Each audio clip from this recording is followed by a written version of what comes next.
Yo, so go on. So today we're gonna check this here vehicle. So this is a 2007 Suzuki Grand Vitara, and we're gonna check it out one buy it. You see me at it. So the first thing me always do is look on the papers just to make sure so the vehicle match up and everything is right there. So what you want to do, man, you want to check the chassis number of the vehicle and make sure so the chassis number match up with the papers to make sure so you get the right papers. So as you can see, the chassis number is located on the fitness right there, and it matches up with the vehicle right there, looking pretty good.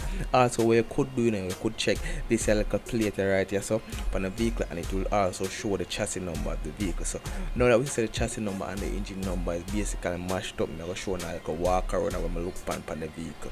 You see me?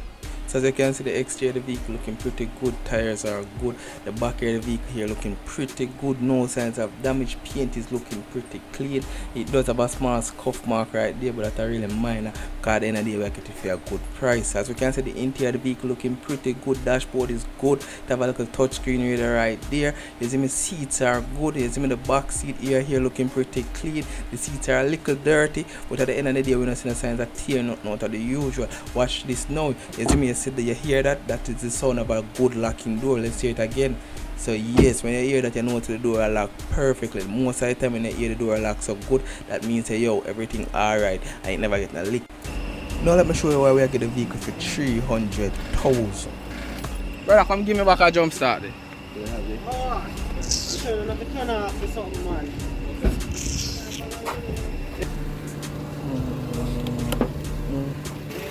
Starting.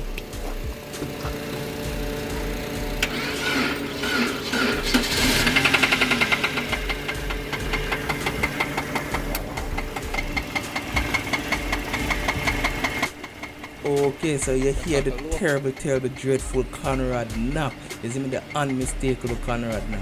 So you don't know that how go. So for most people as them hear that song, you know so that's an engine you have to buy back right there. So most mechanics don't even work on things like this and just tell you to buy a new engine because it's such a technical thing to try and repair. But we are taking the task of trying to repair this engine. You think so hopefully everything goes good, but what we are doing is just pay the man for that vehicle and we are just trying to make it home. You see me? Okay, so this is us trying to make it home. You see me, this is in Portmore, man. We are trying to make it to Kingston. You see me, and we are trying to also not damage the engine any more than it already is. You see me, so I try to keep the RPM very low. You see me, that's why as I can see the RPM is very low, like literally over 1,000 RPM. Also, I try to keep the speed very low too. So we just take with time, so we don't want to damage anything more than it has to be. You see me? Okay, so we reach home safe and sound. You see me, I think me that get a closer look at the vehicle before me start pull it down. You see me, I did. So this is a nice looking Vitara. As I said, it's a little bit lighter shade than the vehicle that we had before, and the headlight on the vehicle is a little bit faded, but a little buff and a polish would bring that back. You see me, the side of the vehicle looking good, no signs of damages there, and the tire on the vehicle is pretty good, like 50% me that's in at the front and like 80% in at the back. You see me, so yes man, the vehicle is looking good, no signs of damages. The vehicle is clean, and yes man, the side of the vehicle here looking good, no signs of damages there. You see what I did? It have a small scrape right there, so but again these are like really small cosmetic things where you don't really worry yourself about. You see what I did? So yes man, the other side of the vehicle here looking pretty good, no signs of damages there. Paint is looking good. Again, there's a scuff mark from the shown earlier is right there. You see me, I did not a real major thing, but again looking pretty good. You see what I did with. So again, this vehicle was only 300,000, man, and you know how it goes. So maybe we can fix it. So the interior of the vehicle here looking good, no signs of damages there. You see me, I did me showing the dashboard already, and it's just a normal looking dashboard, not out of the usual there. Super clean, super nice. You see me, I did well maintained, everything so far looking good. You see what I did with. So again, the door lock really good right there. Yes, so you can know so it never getting on a side leak or a leak will bend the chassis of the vehicle, causing the door them not to lock properly. Also by doing this little lock test, you know say yo, the inches on the door them is okay. You see what I did? So It's a pretty good looking vehicle, and I probably I start pull it down. The backyard vehicle looking pretty good. I never did have that top shelf like thing there in my previous Vitara, but yeah, it looking pretty good, super cool, super nice. You see me? So when me I go to now, me I just start do the pull down and me I start showing what I go on.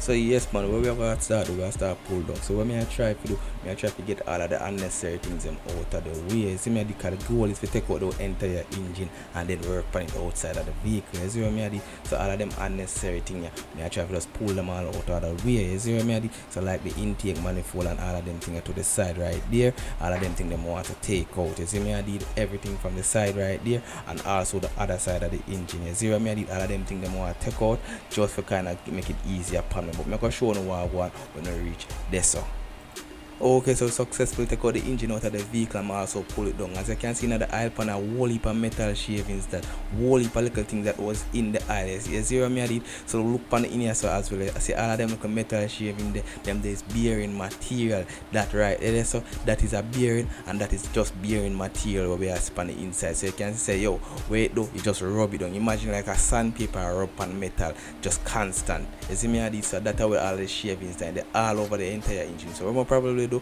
I just wash all of them engine components, because all them engine components are already look dirty anyways. Like look on all this cover here, look there, all of them things is very dirty. I mean I like do them kind of work there. You see what I mean? I did more when we rebuild this, you get like all 10,000 miles out of it easily. Look here, look at the top of the engine block. You see what I did?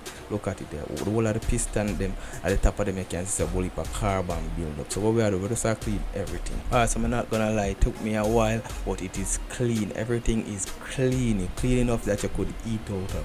You see me? I spend a little time on this thing. I'm not telling you, like it took me like all an hour or two, but look at that. That you call crystal clean. You see what I deal with? So yes man, when we put back this engine together, it should be in mint condition. It should be like a brand new engine. Hopefully everything goes good. You see me but me just have to do it. You see what I did? Because I like things neat and clean. You see what I did? As you can see, I take the liberty of also cleaning out the engine base. As you can see, over there so hasn't been clean, and over on the other side has been clean. So that is just what I've been do. Just clean out everything so that everything goes together easier and everything goes together smoother. Okay, so as you can see, today is assembly day. You see me, so we have everything layout right here. You see me I did, so we have the engine head right here, super clean. We wash it, pressure wash it. The oil pan right there, super clean as well. Front cover right there, valve cover right there, engine block right there with the piston in there. Also we have the crankshaft right here when we just get back from the machine shop here. So I have my tool them ready. You see me I did, so we should just assemble everything. I also take the liberty of scraping off the old gasket material off of there with a sandpaper. Also I always recommend changing these little O-ring. You see me I did out of them Vitara engine, them J20 engine. I always recommend change them. You can see them go right there. You see me I did, let me see if you can see clearer. Right there, this is where the O-ring go. You see me I did, them little something that will cause a problem later down. You find leaking, dropping oil pressure and them thing. These little O-ring, look how this one is flat. This is the one that was in there, you know, man. You see me I did, look how it just flat, press out for all the years that it has been in there. You see me I did, and if you compare to the new one, it's a little bit more round. If you look on the new one, more round and more fatter. You see what I did? So might as well change it while you're there because you don't want to come back there here again, if you say. So I just want to show you the new bearings installed. These are new bearings that have been resized to fit the new crankshaft. Because we got the crankshaft cut and polished at a machine shop, so the lobes are a little bit smaller, but these new bearings should fit it perfectly. Yes, so I'm going to actually want to show you the progress, I want to show you the reach, I want to show you what's going on. See what I did? So my phone. So yeah man, so see it here, this is it all put together back. When I see me put in the work, we take it out, put it in. I put on the plastic cover because I actually finished the point. I started already, I sadly I couldn't show you when I started, because I started in the night when I done fit it up and test it to make sure I said it alright. And it was dark and I couldn't get no way to shoot it, but yeah man, I fit it up, we put it back together. You see me I did, and it actually is working. So I just want to show you guys it actually works. So I put in the key and we can see ignition, all lights are there, all lights for go, and then the moment of truth, and it starts back easily. Look, even the AC is on. We turn off that and look on it. Yes man, and if you listen, it sounds perfect. It sounds exactly how it's supposed to sound. You see me? Okay, I'm going on the front to make sure. Sound perfect. It sounds exactly how it's supposed to sound. You see me? I did no knocking, no sounds out of the usual. It sounds exactly the way it's supposed to sound. So remember, guys, to get this vehicle for only 300,000. You see me? I did a Suzuki Grand Vitara. It have a perfect tires. It drives perfectly. I'm actually drive it already, test drive it, and all front end parts is there. The person who had this well maintained it and all of them things. So actually lucky we actually get up on this one here. So what do you think? If you like the video, if you like the video, comment in the comment section. I can know say you like the video. If you want to do more videos like this, we'll find some more cheaper stuff here, fix them, and potentially sell it back. Or if we sell this one back, I have to keep it. You see me? Leave your thoughts in the comment section and we'll get back to you with the next one.